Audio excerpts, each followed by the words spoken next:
Hello everyone. इस class में अब हम स्पेसिफिक फंड के ऊपर बात जो कर रहे थे उसी को कंटिन्यू करते हैं, जिसमें हमने स्पेसिफिक फंड के जो स्पेसिफिक डोनेशन मिली थी उसमें रिवेन्यू एक्सपेंडिचर की तो बात कर ली थी हमने। अब हम कैपिटल एक्सपेंडिचर की बात करते हैं कि अगर हमें कोई स्पेसिफिक डोनेशन मिली है जो कैपिटल एक्सपेंडिचर के लिए है तो उसका ट्रीटमेंट क्या करेंगे। तो एक बार ये पढ़ते हैं हम क्वेश्चन, जो एग्जाम्पल मैंने पहले से ही लिख रखा है। आपको डोनेशन मिला है बिल्डिंग के लिए 4 लाख रुपए, बिल्डिंग के लिए, आपकी बारी किसी एक्सपेंस के लिए नहीं मिला। एक्सपेंस वाला पॉइंट आप पढ़ चुके हो पहले। आपको बिल्डिंग बनाने के लिए 4 लाख रुपए का डोनेशन मिला। बिल्डिंग फंड आपके पास पहले से भी पड़ा हुआ है 7 लाख रुपए का, मतलब आपके पास डोनेशन टोटल मिला के मतलब फंड जो है वो 11 लाख का हो गया। इसमें से आपका एक्सपेंसेस ऑन बिल्डिंग मतलब बिल्डिंग वर्क इन प्रोग्रेस है 8 लाख रुपए की। तो हम क्या ट्रीटमेंट करेंगे, देखो बात को समझना। हालांकि मैंने आपको ना पहले बैलेंस शीट बना के दिखाई थी उस एग्जांपल के अंदर, फिर मैंने जर्नल एंट्री करके दिखाई दी। सेम बात यहाँ पे भी करेंगे, क्योंकि आपका क्वेश्चन राइज अब होएगा कि ऐसा ट्रीटमेंट वहाँ पे क्यों नहीं किया था रिवेन्यू एक्सपेंडिचर के केस में जो कैपिटल में कर रहे हैं। ध्यान से समझिए, बैलेंस शीट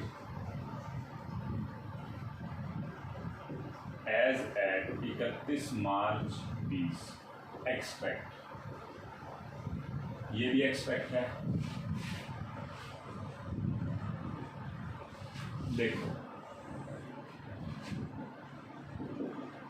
लाइबिलिटी साइड,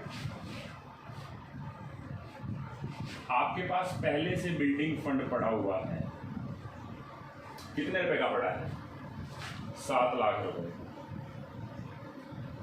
आपके पास डोनेशन कितना आया, डोनेशन फॉर बिल्डिंग 4 लाख आपके पास जो फंड में चले गए, ठीक है। अब आप कहेंगे कि इसके अगेंस्ट इन्वेस्टमेंट होनी जरूरी है। आप इन्वेस्टमेंट पता है क्या है, इन्वेस्टमेंट आप तब आगे करते हैं जब आपको ना लंबे टाइम के लिए पैसा रखना हो सकता है कि आपने साथ के साथ बिल्डिंग का काम स्टार्ट कर दिया तो आपकी इन्वेस्टमेंट ही तो हो रही है, आपका पैसा कहाँ लग रहा है, बिल्डिंग बनाने में लग ही तो रहा है, ठीक है। तो 7 लाख और 4 लाख 11 लाख रुपए आपके पास पड़ा हुआ है। अब हुआ क्या, आपने 8 लाख का बिल्डिंग के ऊपर खर्चा कर दिया ड्यूरिंग द ईयर। देखो एक्सपेंसेस ऑन बिल्डिंग इस साल के अंदर खर्चा हो गया, तो बिल्डिंग वर्क इन प्रोग्रेस मतलब अभी काम चल रहा है। तो आपके पास बिल्डिंग फंड में कितने रुपए रह गए, 7 और 4 11, 11 माइनस 8 3 लाख। और इसके अगेंस्ट जो बिल्डिंग कंस्ट्रक्ट हो गई है 8 लाख रुपए। अच्छा मैं आपसे क्वेश्चन पूछता हूँ, बहुत इंपॉर्टेंट क्वेश्चन। जब आप खर्चा कर देते थे, स्पोर्ट्स इवेंट होते थे या स्पोर्ट्स प्राइज डिस्ट्रीब्यूट होते थे, उसका खर्चा जो होता था वो जब यहाँ से लेस हो जाता था तो क्या दूसरी साइड एसेट साइड में थोड़ा शो होता। ये आपने जो खर्चा किया सेम खर्चा आपका एसेट साइड में शो हो रहा है, क्योंकि वो आपका खर्चा था, ये आपकी एसेट्स है। अब मैं आपसे कोई फर्दर बात करना चाहता हूँ, जो आपने यहाँ से लेस किया है ना वो आपका पैसा कैपिटल फंड बोले या जनरल फंड बोले। मान लो हमें नहीं पता वो कितना पड़ा हुआ है, क्वेश्चन मार्क है, मैं लिख देता हूं यहां पे वैसे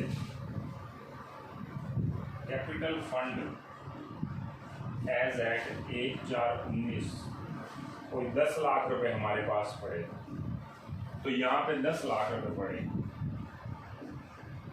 इसमें आप बिल्डिंग जो कंस्ट्रक्ट हो गई है ऐसे लिखूंगा, transfer from building fund 8 lakh रुपए, टोटल आपका हो गया 18 लाख। अब यहां पे आपका क्वेश्चन अराइज होता है, क्या क्वेश्चन अराइज होता है, आप स्पोर्ट्स फंड के केस में पता क्या कर रहे थे, जितना फंड पड़ा है और डोनेशन आया जितना खर्चा हुआ लेस कर दो। अगर मैं इन्वेस्टमेंट का इंटरेस्ट होता तो वो भी लिख देते। इस क्वेश्चन में मैंने इन्वेस्टमेंट नहीं दी, ठीक है, आपके पास 7 लाख प्लस 4 लाख का नया डोनेशन आना, इसमें से 8 लाख आपके खर्चा हो गया, आपके पास 3 लाख रुपए का बिल्डिंग फंड बच गया, कोई डाउट नहीं है इस पर। ये 8 लाख रुपए जो यहाँ से लेस हुए, हमने उस 8 लाख को कैपिटल फंड में ऐड किया। अब कैपिटल फंड मेरे पास पहले से पड़ा था। कैपिटल फंड माने तो मैं क्या बोलेंगे हम, जनरल फंड। जनरल फंड जो किसी भी पर्पस के लिए यूज हो सकता है। ये पैसा यहाँ से निकल के किस में चला गया, स्पेसिफिक पर्पस का पैसा निकल के जनरल फंड में चला गया। ये ट्रीटमेंट आपने रिवेन्यू वाले केस में नहीं किया था, रिवेन्यू एक्सपेंडिचर वाले में। आप कैपिटल एक्सपेंडिचर मतलब जब एसेट्स क्रिएट होती है तब कर रहे हैं। आपको इस पर डाउट जरूर हुआ होगा, इसका अब हम एंट्री के थ्रू करते हैं। ध्यान से समझना, अगर जिसको एंट्री समझ आ गई तो पक्की बात है उसको इसमें कोई दिक्कत नहीं होगी, कंफर्म है। ठीक है, सुनना ध्यान से, मैं इसको क्वेश्चन को रब कर रहा हूं।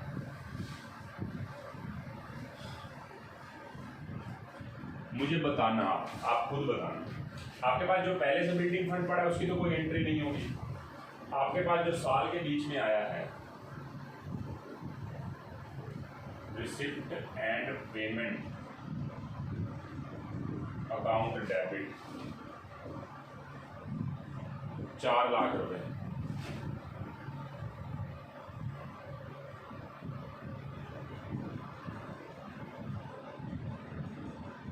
Donation for building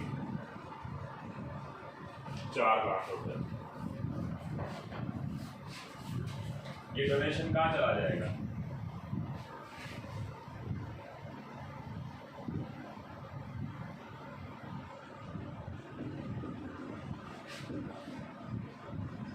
building fund में चला जाएगा। ये तो आप करते ही आए हो, पिछले भी एंट्री में किया था। ठीक है, अच्छा, अब उसके बाद बात करते हैं। ये तो चलो आपने इसमें डाल दिया। अब खर्चा हुआ, आप बोलेंगे building account debit to receipt and payment, क्योंकि पेमेंट हो रही है।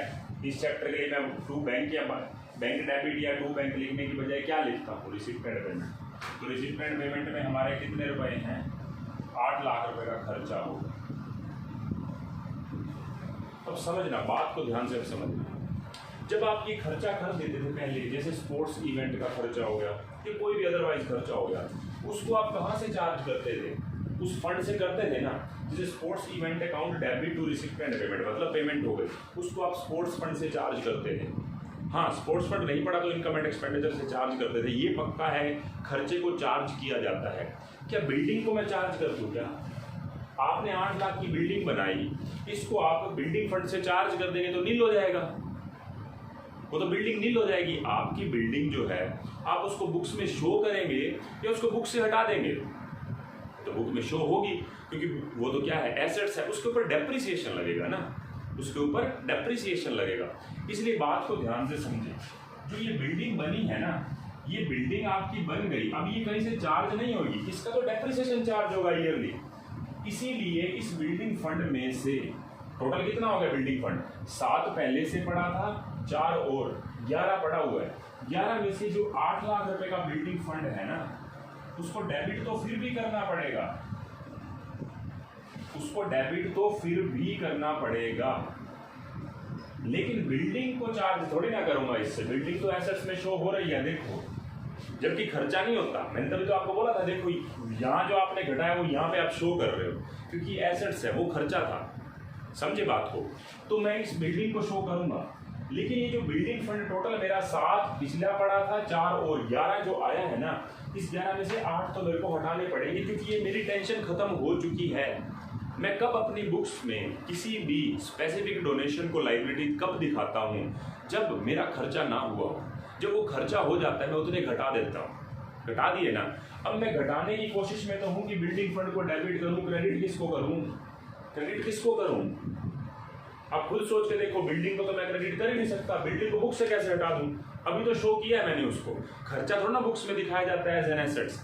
बिल्डिंग तो दिखाई जा सकती है, कैपिटल एक्सपेंडिचर है, इसके ऊपर धीरे धीरे इसको राइट ऑफ किया जाएगा in the form of depreciation. समझ रहे हैं बात को? तो इसीलिए ये बिल्डिंग पड़ी रहे।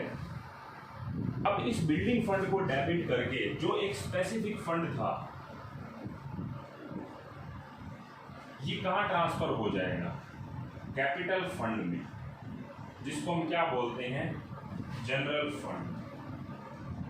मतलब एक स्पेसिफिक फंड जो बना हुआ था उसका बर्डन मेरा खत्म हो गया। देखो मैं आपको वैसे बोलता हूँ, मेरे पास ना 7 लाख रुपए का बर्डन आया पड़े, दिमाग में बर्डन घुसा पड़े 7 लाख का, 4 का और भी आ गया, टोटल 11 लाख का बर्डन है मेरे ऊपर। 11 में से 8 लाख का बर्डन हट गया जब मैंने बिल्डिंग थोड़ी बहुत बन गई, तो 8 लाख का बर्डन हट गया तो बिल्डिंग फंड को डेबिट करो। स्पेसिफिक फंड जो बर्डन है वो मेरे लिए लाइबिलिटी है, उसको कम करो। लाइबिलिटी डेबिट कब होती है? लाइबिलिटी कम कब होती है? जब डेबिट हो जाती है। तो बिल्डिंग फंड को मैंने डेबिट कर दिया, लेकिन उसके लिए मैं बिल्डिंग को चार्ज थोड़ी ना कर दूंगा, जैसे वहाँ पे खर्चों को चार्ज कर रहा था। मैं क्या कर दूंगा, इस बिल्डिंग फंड को जो स्पेसिफिक पड़ा था इसको जनरल फंड में ट्रांसफर मार दूंगा। बस ट्रांसफर करने की एंट्री क्या होगी? 8 लाख रुपये, और वो in the form of depreciation every year charge होते जाएंगे। अब वो समझदारी का पॉइंट, और जो बारीकी में घुसता है ना, बारीकी में बंदा, उसके लिए समझ की बात है। सुनना बात को ध्यान से। आप एक बात कहेंगे कि ये कैपिटल फंड में कैसे ट्रांसफर हो गया? खर्चा तो हो गया, फंड तो खत्म हो गया होगा, फंड कहाँ से आ गया? देखो एक बात समझो, आपके पास जो स्पेसिफिक पर्पस के लिए फंड आया था वो जनरल फंड में पता है क्यों चला गया? क्योंकि इसके अगेंस्ट जो पैसा लगाया है ना, वो इसके अगेंस्ट बिल्डिंग में पड़ा हुआ है एसेट साइड में।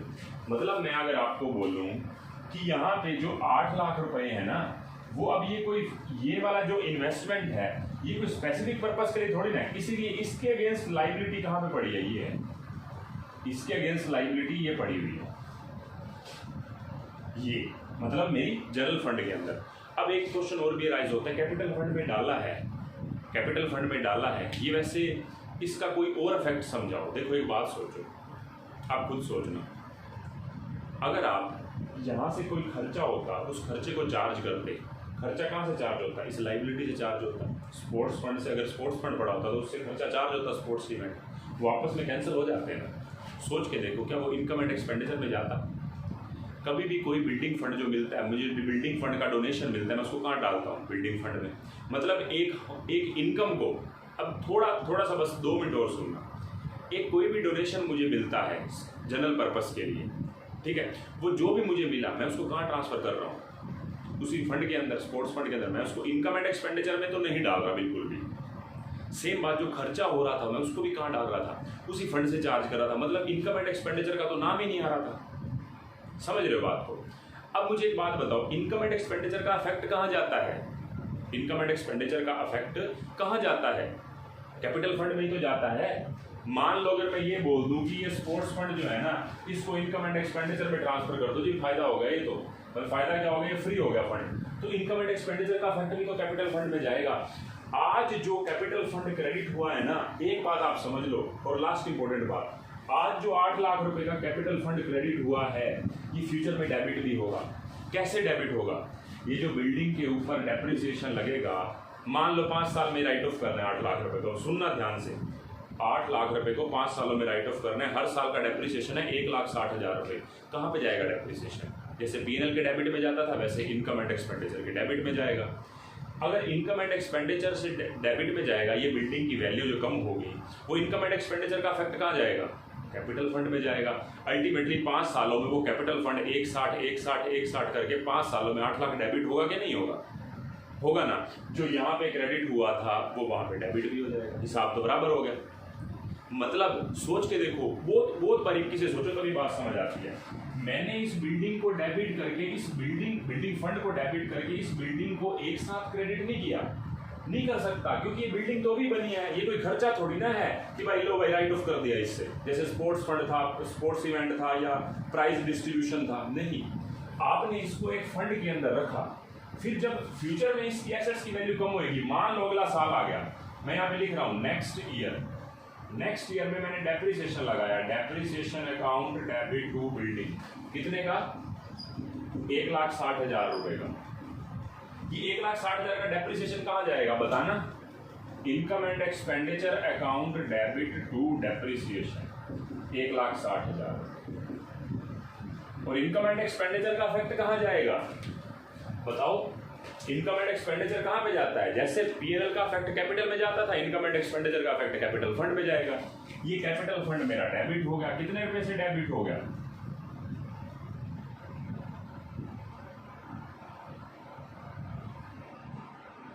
एक 60 से। अब सारे इफेक्ट को समझो। मैंने कहा है ये नेक्स्ट ईयर की बात है, ये तीनों एंट्रीज नेक्स्ट ईयर की बात है, लेकिन समझो मैंने आज बिल्डिंग फंड के पैसे से बिल्डिंग को कम नहीं किया, बिल्डिंग को कम नहीं किया, जैसे खर्चे को नॉर्मली कर रहे थे रिवेन्यू एक्सपेंडिचर में, मैंने क्या किया, इसको कैपिटल फंड में डाल दिया। अब ये कैपिटल फंड धीरे धीरे डेबिट होगा, और जो बिल्डिंग यहाँ पे क्रेडिट होने से रह गई है ना, जो ये बिल्डिंग डेबिट हुई यहाँ पे क्रेडिट होने से, वो होगी इसी के अगेंस्ट ही होगी। क्योंकि अब मैं क्या एंट्री कर रहा हूँ, बिल्डिंग फंड टू बिल्डिंग करता किया, तो अब मैंने building fund to capital fund किया। अब कैपिटल फंड टू बिल्डिंग होगी आगे एंट्री, और कैपिटल फंड टू बिल्डिंग इकट्ठी नहीं 5 सालों में होगी, क्योंकि लाइफ उसकी 5 साल है। अब देखो कैपिटल फंड टू बिल्डिंग का मैं प्रूफ करके दिखाता हूँ। आप मुझे बताओ, डेप्रिसिएशन डेबिट टू बिल्डिंग किया, ये बिल्डिंग है, डेप्रिसिएशन यहाँ पे डेबिट, यहाँ पे क्रेडिट, इनकम एंड एक्सपेंडिचर यहाँ पे डेबिट, यहाँ पे क्रेडिट, एंट्री क्या बन रही है, कैपिटल फंड डेबिट बिल्डिंग। ऐसे ही करके कैपिटल फंड जो यहाँ पे 8 लाख क्रेडिट हुआ था ना, in the form of depreciation, वो अपने आप बिल्डिंग को कम कर देगा। जो बिल्डिंग फंड बिल्डिंग को कम नहीं कर पाया ना, वो काम कैपिटल फंड करेगा 5 सालों में। समझ रहे हैं बात को? अगर ये बात रीड कर गए, ये बात समझ गए ना, मैं मान सकता हूं कि आपकी अकाउंटिंग अच्छी है। ठीक है, अब इस बात को आप अपने माइंड में, बेशक नहीं समझ आया दोबारा पीछे जाओ, मैंने आपको सिर्फ इतना रिपीट करना था, पिछले वाले से इतना ही फर्क था कि जितना खर्चा आपने किया जो बिल्डिंग का, ये रिवेन्यू एक्सपेंडिचर नहीं है कि मैं बिल्डिंग फंड से चार्ज कर दूं। ये बिल्डिंग ऐसे की ऐसे एसेट्स में शो होगी। मैं इस बिल्डिंग फंड के पैसे को जितना खर्चा हो गया उतना मैं कहाँ पे दिखाऊंगा, कैपिटल फंड में, और ये कैपिटल फंड ही धीरे धीरे 5 सालों में जाके बिल्डिंग को कम करेगा in the form of depreciation. Depreciation कैसे जाएगा, पहले डेप्रिसिएशन टू बिल्डिंग, डेप्रिसिएशन कहाँ से चार्ज होगा, इनकम एंड एक्सपेंडिचर से, इनकम एंड एक्सपेंडिचर का इफेक्ट कहाँ जाता है, कैपिटल को कम कर देगा। तो नेट इफेक्ट क्या बन रहा है, कैपिटल फंड टू बिल्डिंग ही तो बन रहा है। अब ये 5 सालों तक कैपिटल फंड टू बिल्डिंग होगा, जो बिल्डिंग यहाँ से बिल्डिंग फंड से चार्ज होनी थी वो कैपिटल फंड से चार्ज हो जाएगी। तो मैंने आपको बहुत डिटेल में डिस्कशन की है, लेकिन मैं आपको एक चीज़ बता दूँ, ठीक है, मैंने आपको पूरी वीडियो दिखाई है, मतलब पूरी वीडियो समझाई है मैंने ये बात, लेकिन एक बात और बता दूँ, जो बुक से आप पढ़ते हैं वहाँ पे ना कैपिटल एक्सपेंडिचर के बारे में डिस्कशन हो रही है, कैपिटल एक्सपेंडिचर के बारे में डिस्कशन ही नहीं है, सिर्फ रिवेन्यू एक्सपेंडिचर के बारे में बात कर रखी है। ठीक है, स्पेसिफिक डोनेशन के बारे में बात कर रखी है, स्पेसिफिक फंड के बारे में बात कर रखी है, लेकिन रिवेन्यू एक्सपेंडिचर वाले, कैपिटल एक्सपेंडिचर वाले पे ना इतनी डिटेल में डिस्कशन ऐसे जैसे मैंने किया वैसे नहीं हुई। ठीक है, तो मैं आपको ये कहूँगा, हालांकि अदरवाइज जो बुक्स हैं ना उसके अंदर ये डिस्कशन की हुई है, तो मैं अगर आपको टेस्ट में क्वेश्चन दूंगा तो दूंगा, दोनों में से दूंगा, इसलिए आपको अच्छे से आना चाहिए।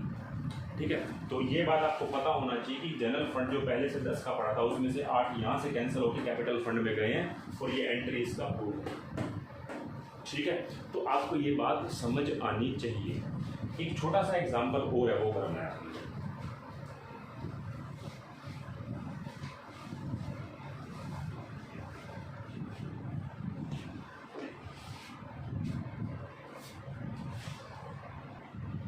देखो बच्चों, एक बढ़िया सा ग्रैंड क्वेश्चन बना दिया मैंने। ठीक है, इसमें सारी बातें कवर हो जाएंगी, और मैं आपको कहता हूँ इसमें आपकी सारी रिवीजन भी हो जाएगी, जितना आपने फंड के बारे में पढ़ा है ना सारा कुछ। देखो, अगर मैं आपको बोलूँ बैलेंस शीट बनानी है, एक एक करके हम सारे आइटम्स को डील करते हैं, और आप सुनना, सीरीज में स्टार्ट होते हैं। देखो, आपको डोनेशन मिला है प्राइस के लिए, और प्राइस डिस्ट्रीब्यूट भी कर दिए हैं। अब प्राइस के लिए डोनेशन मिला है ना, मतलब यहीं से पता लग रहा है स्पेसिफिक पर्पस के लिए है, तो डोनेशन फॉर प्राइजेज यानी प्राइस अकाउंट लिख लो, चाहे प्राइस फंड लिख लो। देखो, क्योंकि आपका बुक इसको फंड ही मान रही है कि भाई जो आपके पास पैसा आया है वो इन्वेस्ट कर दिया होगा, बेशक बैलेंसेज नहीं बता रखे। तो 20,000 रुपये का आपके पास प्राइस फंड आया, ये पहले से बैलेंस नहीं पड़ा था, आया, जिसमें से प्राइस डिस्ट्रीब्यूटेड कितने हो गए हमारे, 15,000 रुपये, तो 5,000 रुपये हमारे पास प्राइस बच के, बस। इसके अलावा कहीं पे भी प्राइस का कोई ओपनिंग बैलेंस नहीं पड़ा था। देखो, प्राइस फंड वैसे पड़ा हुआ है, सॉरी ओपनिंग पहले से 10,000 रुपये, 10,000 रुपये ओपनिंग पड़ा है। एड डोनेशन आपके पास आया था 20,000 रुपये, लेस प्राइस डिस्ट्रीब्यूटेड 15,000 रुपये, तो टोटल आपके पास कितने रह गए इसके बाद, 15,000 रुपये रह गए। 10,000 पहले से पड़े थे, 20,000 का डोनेशन आया, 15 लेस कर दिए। ठीक है, इसमें कोई दिक्कत नहीं है। प्राइज फंड इन्वेस्टमेंट कहीं पे नहीं है। ठीक है, अब अगले पॉइंट पे आते हैं। डोनेशन फॉर बिल्डिंग बाद में करते हैं। देखो हमारे को एक नॉर्मल डोनेशन दे रखी है, कहाँ पे लिखोगे बताना। नॉर्मल डोनेशन हमारी कहाँ पे लिखी जाती है? इनकम एंड एक्सपेंडिचर के क्रेडिट में। तो मैं यहाँ पे इनकम एंड एक्सपेंडिचर बना रहा हूँ, स्पेस जहाँ पे मैनेज हो पा रहा है यहाँ पे, या मैं इसको नीचे ही लिख देता हूँ, ज़्यादा बेटर रहेगा स्पेस को देखते हुए। Income and expenditure bye donation कितने रुपए का है? 30,000 रुपये। इसका और कोई प्लेस है नहीं, यहीं पे लिखेंगे तो इसको। तो अच्छा, ये ट्रीटमेंट हमने कर लिया, ये कर लिया, ये कर लिया, क्योंकि हमारा कौन सा था? जनरल फंड था, जनरल डोनेशन थी। हमने सीधा इनकम एंड एक्सपेंडिचर एक राइट में लिख दिया। इसको हमने लाइबिलिटी में ट्रीट किया। अगले पॉइंट पे आते हैं। बिल्डिंग वाले पॉइंट को छोड़ के स्पोर्ट्स फंड पे आते हैं। मुझे एक बात बताओ, आपके पास स्पोर्ट्स फंड 50,000 रुपये का आया है और इंटरेस्ट भी आया उसका 6,000 रुपये। स्पोर्ट्स इवेंट भी करवाए हैं 1 पे, तो देखते हैं क्या करें। हमारे पास पहले से स्पोर्ट्स फंड पड़ा हुआ है 70,000 रुपये का। ध्यान से, स्पोर्ट्स फंड हमारे पास पहले से 70,000 का पड़ा है और 70,000 रुपये की इन्वेस्टमेंट भी है। तो स्पोर्ट्स फंड इन्वेस्टमेंट 70,000 रुपये। ठीक है, अच्छा, स्पोर्ट्स फंड इन्वेस्टमेंट का ना मैं रेट लिख देता हूँ कि ये 10% है, आप इसको कर लेना। 70,000 रुपये का 10% कितना बनता है? 7,000 रुपये मुझे इंटरेस्ट मिलना चाहिए। मुझे मिला कितना? 6,000 रुपये। तो मैं क्या करूँगा? एक तो सबसे पहले मैं accrued interest on SFI sports fund investment 1,000 रुपये लिख दूंगा। 70,000 का 10% 7,000 रुपये और मिला है 6,000 रुपये, तो 1,000 यहाँ पे लिख दूंगा। ये सारा मिक्स क्वेश्चन हो गया। बड़ा मजेदार क्वेश्चन बना हुआ है। आपकी अगर कंसेप्ट क्लैरिटी है ना तो बहुत अच्छे से होना चाहिए आपका क्वेश्चन। तो 1,000 रुपये यहाँ पे। अब आपके पास स्पोर्ट्स फंड 70 का है और कितना आया था डोनेशन? 50,000 रुपये का। टोटल 1,20 हो गया। इंटरेस्ट कितना बना है? रिसीव्ड हुआ है 6,000 रुपये और इंटरेस्ट एक्रूड है 1,000 रुपये। यही है ना? तो 70 और 50 1,20, 1,20 और 7 1,27। 1,27 का आपके पास स्पोर्ट्स फंड पड़ा हुआ है, लेकिन मेरा खर्चा कितना हुआ है स्पोर्ट्स इवेंट पे? 1,30। तो मैं यहाँ से इवेंट के एक्सपेंसेस जो हैं वो 1,27 से ज़्यादा तो लेस कर ही नहीं सकता। ये हो गया नील, ये हो गया नील। अब बाकी कहाँ ले? जब मेरे पास मेरा खर्चा 1,30 का हुआ है लेकिन मेरे पास फंड ही 1,27 का बन रहा है, 70 + 50 + 6 + 1, तो 1,27 से घटा सकता हूँ। बाकी मैं कहाँ ले जाऊँगा? इनकम एंड एक्सपेंडिचर में। टू स्पोर्ट्स इवेंट एक्सपेंसेस कितने? 3,000 रुपये। कैसे आए? 1,30 का टोटल खर्चा माइनस 1,27,000, तो बाकी 3,000 रुपये।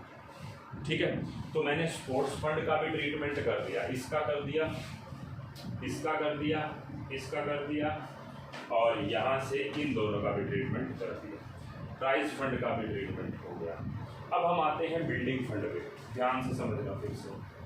बिल्डिंग फंड की बात करते हैं। तो मुझे एक बात बताओ, आपके पास डोनेशन फॉर बिल्डिंग 1 लाख की आई है। आपके पास पहले से बिल्डिंग फंड पड़ा हुआ है 3 लाख रुपये का। ठीक है, यहीं पे लिख रहा हूँ मैं फिर से। बिल्डिंग फंड आपके पास पहले से पड़ा हुआ है 3 लाख रुपए का।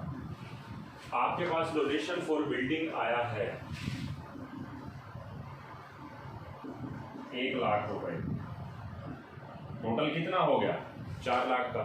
लेकिन बिल्डिंग कितने की कंस्ट्रक्ट हुई है अभी तक? कंस्ट्रक्शन 2.5 लाख रुपए। देखो बिल्डिंग 2.5 लाख की आपकी बन गई। ठीक है ना?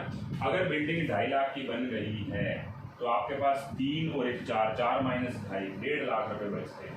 अब मुझे बताओ, ये रिवेन्यू एक्सपेंडिचर नहीं है, कैपिटल एक्सपेंडिचर है। ये जो खर्चा हुआ है उतने की बिल्डिंग यहाँ पे शो भी तो होगी।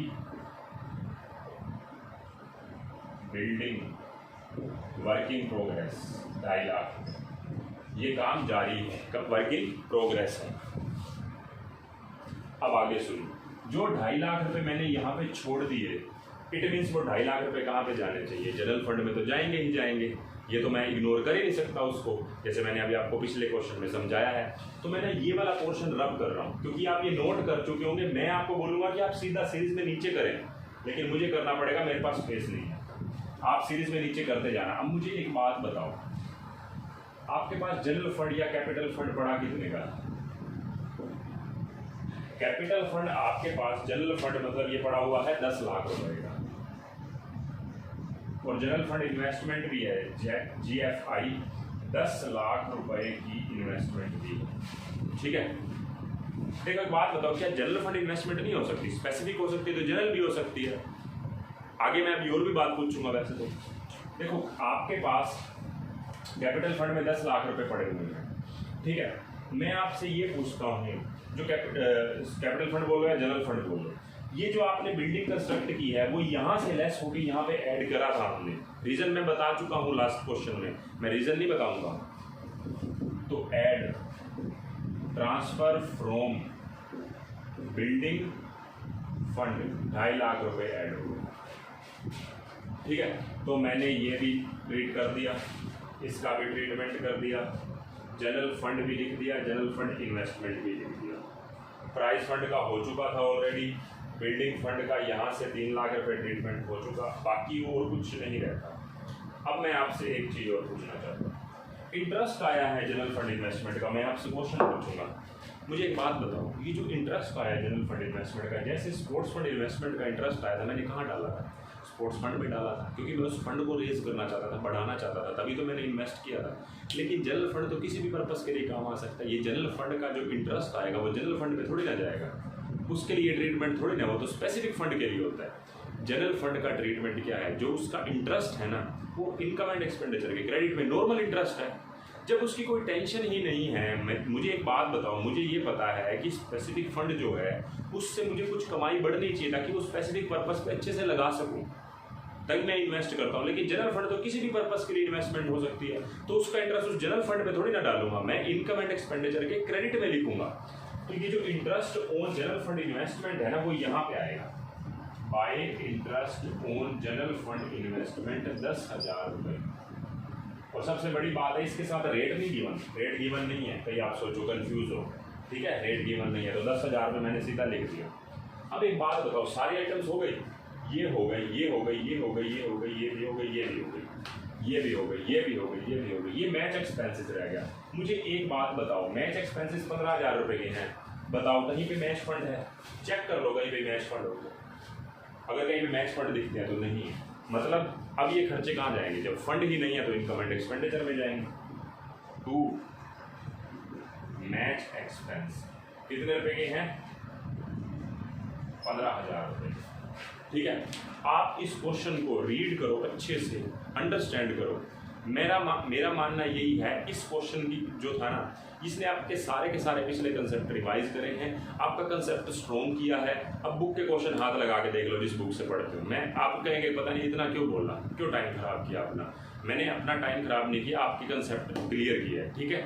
आपको नॉलेज होनी चाहिए, कल को आप अच्छे कोर्सेज में जाएंगे तो एटलीस्ट आपको पहले से नॉलेज होनी चाहिए कि क्या चीज़ हमें पता होनी चाहिए थी पहले से, ठीक है। तो इस क्लास में इतना ही, हमारा ये फंड वाला टॉपिक भी हो गया। इसके अलावा हम स्पेसिफिक फंड और जनरल फंड की ना, डोनेशन के अलावा और भी कई पर्पस होते हैं जिसके लिए जनरल फंड और स्पेसिफिक फंड की बात आएगी। डोनेशन की बात नहीं आएगी अब, इसके अलावा और भी चीज़ें हैं, तो वहाँ पे हम देखेंगे कि उसको, उस रिसिप्ट को, जो भी हमें कुछ मिल रहा है उसको जनरल फंड में दिखाऊं या स्पेसिफिक फंड में दिखाऊं, उसके ऊपर हम नेक्स्ट क्लास में चर्चा करेंगे, ठीक है। तो इस क्लास में इतना ही, बाय बाय।